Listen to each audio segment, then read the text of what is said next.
In the early hours of January 3, 2026, the skies over Caracas lit up with explosions. Helicopters roared low over the city. Sirens cut through the silence of the night.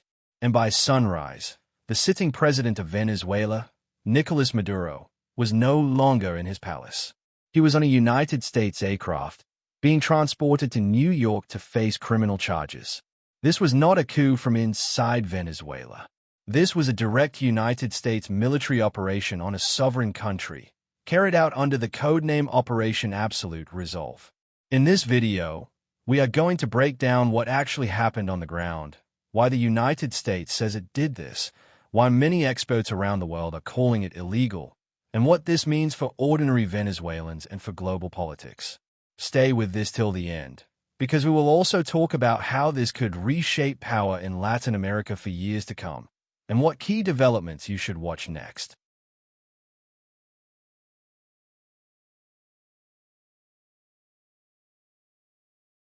Let us start with the basic timeline of events. Around 2 a.m. local time on January 3rd, residents in and around Caracas began reporting multiple explosions and low-flying aircraft over the capital and nearby areas. Social media filled up with videos of flashes in the sky and the sounds of jets and helicopters. According to public reporting and satellite analysis, the United States military hit a series of targets mainly in northern Venezuela. Military bases and airfields around Caracas were struck, including key facilities near the capital. The goal was to knock out air defenses, disable parts of the Venezuelan military infrastructure, and create a safe corridor for helicopters and special forces to enter the city. Radar sites and some communications infrastructure were also hit.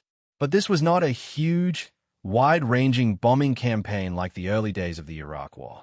It was a focused, limited operation designed to open a path for a specific mission. At the same time, more than 200 United States Special Operations Forces, backed by helicopters from elite aviation units, moved into the Caracas area. Their main mission was very clear: capture President Nicolás Maduro and his wife, Cilia Flores. These forces moved on a presidential compound in Caracas. In that raid, Maduro and Flores were seized, placed under United States custody, and flown out of Venezuela. By later that day, United States authorities announced that Maduro and his wife had been transported to New York to face charges including narco-terrorism and conspiracy to import cocaine into the United States. From a purely military and intelligence perspective, even some critics admit that this was an extremely complex and risky operation, executed deep inside a capital city against a heavily guarded leader, with no reported United States combat deaths. But that is only one part of the story. Whenever you hear the phrase surgical strike, it is important to ask a simple question. Who actually paid the price on the ground? Numbers are still being updated and verified, but early reports from Venezuelan authorities, independent journalists, and monitoring groups point to dozens of deaths in the initial attack. Most of the people killed appear to have been members of the Presidential Guard and other military units stationed around key bases and the presidential compound. There are also reports of civilian casualties near some of the strike sites. Exact numbers vary, but estimates suggest the total number of dead, including soldiers and civilians, could be somewhere between dozens and possibly close to 100. For people in Caracas, the experience was terrifying. Explosions in the middle of the night, the sound of helicopters and gunfire, and the fear that much larger attacks could follow. In the immediate aftermath, the Venezuelan government declared a national state of emergency and denounced the attack as imperialist aggression and a violation of the country's sovereignty. Parts of southern Caracas experienced power outages. Airspace over Venezuela was effectively closed to United States aircraft by emergency notice. Security forces and loyalist paramilitary groups set up roadblocks, stopped vehicles, and carried out searches. There were reports of detentions of journalists and suspected opposition supporters, sending a clear message that dissent and confusion would be tightly controlled. So while the operation may look clean on paper from a military planning perspective, for ordinary Venezuelans it meant fear, chaos, and a new layer of uncertainty added to a crisis they were already living through.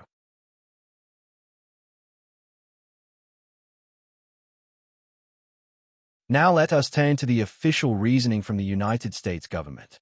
Why did Washington take such a dramatic and risky step? United States officials have put forward three main arguments. First, narco-terrorism and drug trafficking. United States prosecutors had already indicted Nicolás Maduro years ago, accusing him of leading or protecting a powerful drug trafficking network that allegedly moved tons of cocaine toward the United States. From this point of view, capturing Maduro is presented as part of a broader campaign against international criminal organizations that threaten United States security. Second, restoring democracy and ending dictatorship.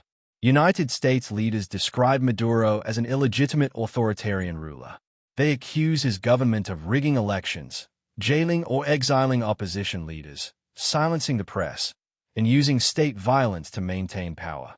Removing him, they argue, is a necessary step toward a democratic transition and the protection of human rights in Venezuela. Third, oil and economic justice. This is the most controversial part.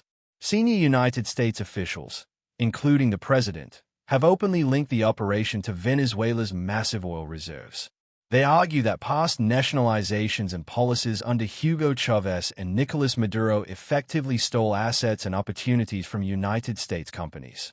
They say that Venezuelan oil should now help reimburse the United States for the costs of the operation and support Venezuela's reconstruction under a new political arrangement.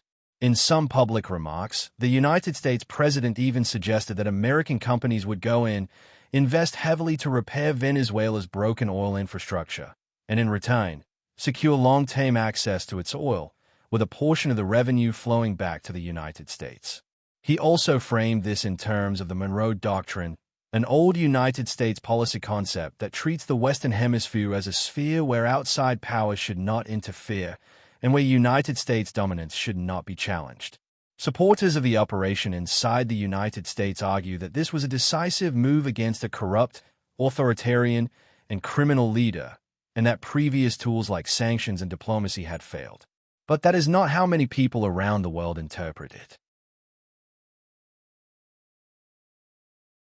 To understand why this operation was even possible, we need to look at the longest story of Venezuela over the past decade.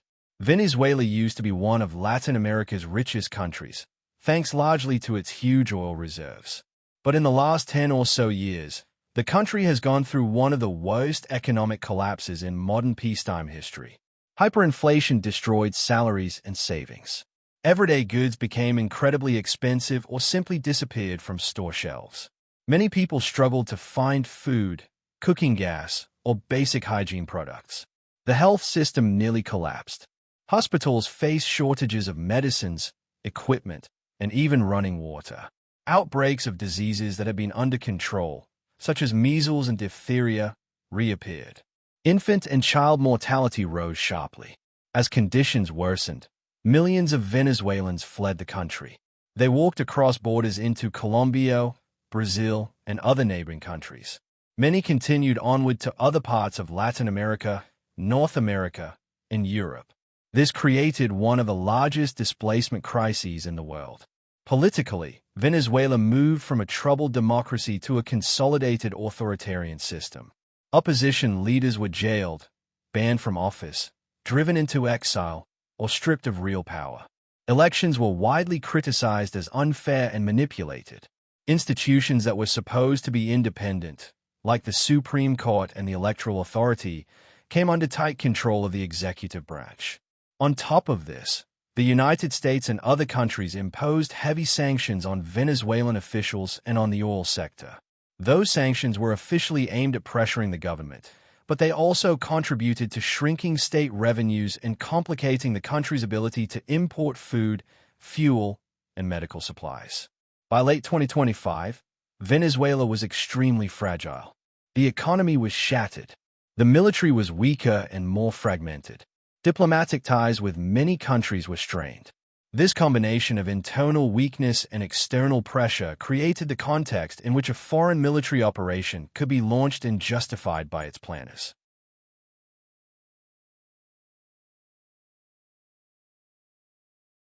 One of the most important questions raised by this operation is about international law. Was this attack legal? Many international law experts, human rights organizations, and policy analysts argue that the answer is no. The basic rule of the post-World War II international system, anchored in the United Nations Charter, is that countries cannot use military force against each other's territorial integrity or political independence, except in very specific circumstances. The main exceptions are self-defense, if a country is under armed attack, or when the United Nations Security Council explicitly authorizes the use of force. In the case of Venezuela, there was no United Nations Security Council resolution authorizing military action. The United States did not receive a green light from the main international body responsible for questions of war and peace. The United States has argued that its actions are justified by the need to protect its security from narco-terrorism and to enforce its laws against major drug traffickers. But critics respond that this does not meet the strict legal standard of an armed attack that would justify self-defense under the United Nations Charter. On top of that, the open discussion by United States leaders about controlling Venezuelan oil and even temporarily running Venezuela until a transition can be arranged makes the operation look less like a narrow law enforcement action and more like a regime change intervention with strong economic motives. From the perspective of many countries in the global south, this sets a very dangerous precedent.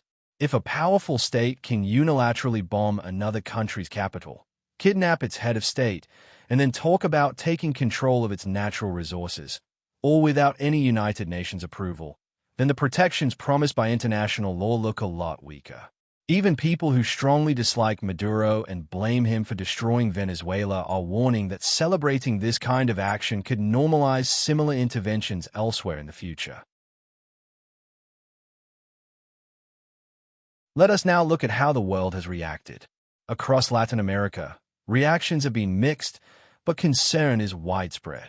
Governments that have opposed Maduro for years welcome the idea of a political transition in Venezuela, but many of them are also uncomfortable with how it happened. For them, the removal of a leader by a foreign military operation raises serious questions about sovereignty and non-interference. Countries in the global south, and some in Europe, have condemned the attack as a violation of international law. They argue that even if a government is authoritarian or corrupt, that does not give another country the right to carry out a unilateral military intervention. Some regional organizations that were created to promote democracy and cooperation in the Americas now face a real test. If they accept this operation as legitimate, they may be seen as endorsing force over diplomacy. If they reject it, they risk clashing with the United States at a sensitive moment. Inside the United States, the response is also divided. Supporters of the administration argue that the president has wide authority to use force against individuals and organizations considered terrorists or major criminal threats. They paint Maduro as a narco-terrorist whose capture is necessary for United States security and for the Venezuelan people. Critics, including some members of Congress and legal scholars, question whether the president has the constitutional authority to launch such an operation without prior approval from Congress. They also worry that this could be the start of a new wave of unilateral wars under the banner of fighting crime or terrorism, but without clear limits. In short, this is not only a Venezuelan story. It is a test for the future of regional order in the Americas and for the credibility of international rules around the use of force. Beyond the dramatic images of airstrikes and raids, there is another front in this conflict: the sea lanes and the oil market. For months, United States forces and authorities have taken action against Venezuelan oil shipments and vessels allegedly connected to drug trafficking. The United States has seized multiple oil tankers linked to Venezuela, tightening control over who can move and sell Venezuelan crude. This effectively turns the global oil market into a pressure tool.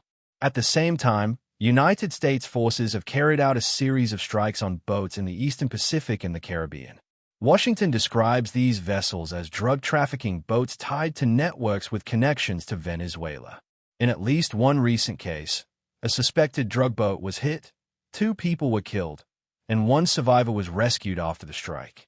From the United States' point of view, this is part of a combined strategy: hit drug routes, seize oil shipments, weaken the financial backbone of the Venezuelan regime, and send a signal that illicit networks and sanctioned oil trades will not be tolerated.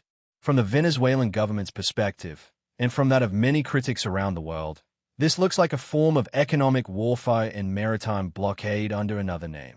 They argue that these actions hit not just the government, but the broader economy, deepening shortages and pushing more Venezuelans into poverty and migration.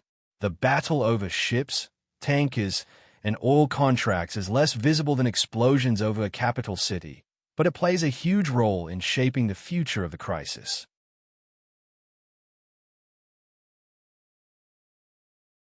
At the center of all these headlines are real people, ordinary Venezuelans inside the country and millions more who have left. These are people who have already lived through an economic crash that wiped out savings and incomes, shortages of food, fuel, and medicine, a collapsed health system, and a rise in preventable diseases, mass migration, family separations, and uncertainty about the future. For many Venezuelans, especially those who fled the country, Nicolás Maduro is seen as the main person responsible for their suffering. Some of them celebrated the news of his capture, seeing it as a possible opening toward change. But there's also deep fear and skepticism.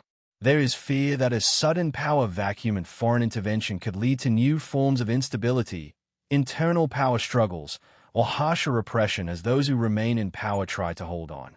There is skepticism that a transition led or heavily shaped by the United States, especially one that is so openly tied to control over oil, will truly prioritize the needs and voices of ordinary Venezuelans. Inside Venezuela, the formal line of succession has been activated. The vice president has stepped in as acting president. Some gestures, like limited releases of political prisoners, appear aimed at buying time and building a new narrative under intense pressure. But the structural problems do not disappear just because one leader has been removed. The economy is still shattered. The institutions are still heavily politicized. Trust in the state is extremely low, and the humanitarian needs are immense. For Venezuelans, this operation may turn out to be just another chapter in a very long and painful story, rather than a clean turning point.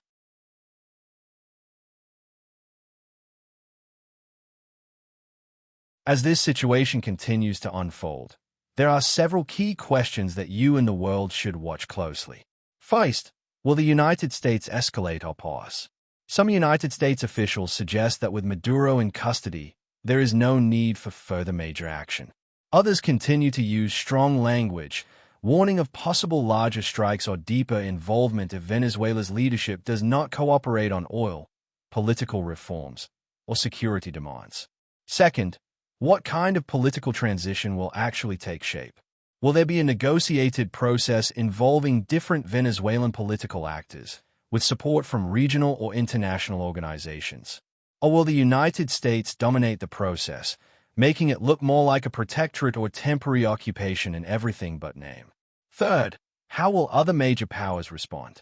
Countries like Russia, China, and Cuba, which have political or economic ties with Venezuela, will have to decide whether to actively oppose this new reality, to support Caracas more openly, or to quietly adjust and protect their own interests in more limited ways. Fourth, what happens to Venezuelan oil in practice? Watch for new contracts and announcements about foreign companies entering Venezuela's oil sector. Who will sign those contracts? Where will the money go? And how much say will Venezuelans themselves really have over their natural resources? Fifth, what does this mean for international law and smaller states? Will there be serious efforts at the United Nations or in other forums to push back against this precedent? Or will the world gradually normalize the idea that powerful countries can take such actions when it suits their interests, especially if they frame it as a fight against crime or terrorism? These are not abstract questions. The answers will shape how safe weaker countries feel, how secure international rules really are, and how conflicts are handled in the coming decades. So, where does all of this leave us? On one side, there is a deeply unpopular and authoritarian leader, accused of corruption, human rights abuses, and involvement in large-scale drug trafficking, who has been dramatically removed from power and flown to face charges in a foreign court. On the other side, there is a sovereign country that has just experienced a foreign military attack on its capital, the forced capture of its head of state, and open discussion by that foreign power about controlling its most valuable resource. For ordinary Venezuelans, this is not a simple story of good versus evil. It is a new twist in a crisis that has already taken so much from them. For the rest of the world, it is a warning about how fragile our international rules can be when power and interests collide. Now, it is your turn to share your view. Do you think the United States was justified in launching this operation? Do you see it as a necessary step to remove a corrupt and abusive ruler, or as a dangerous return to regime change and resource-driven interventions? What do you think this means for Venezuela's future, for Latin America, and for international law? If you found this breakdown helpful and you want more deep dive explainers on global events, make sure to subscribe to the channel, like this video, and share it with others who want to understand what is really happening in the world. Most importantly, comment below with your thoughts. If you are from Venezuela or from anywhere in Latin America, your perspective is especially important. Let us continue this conversation in the comments.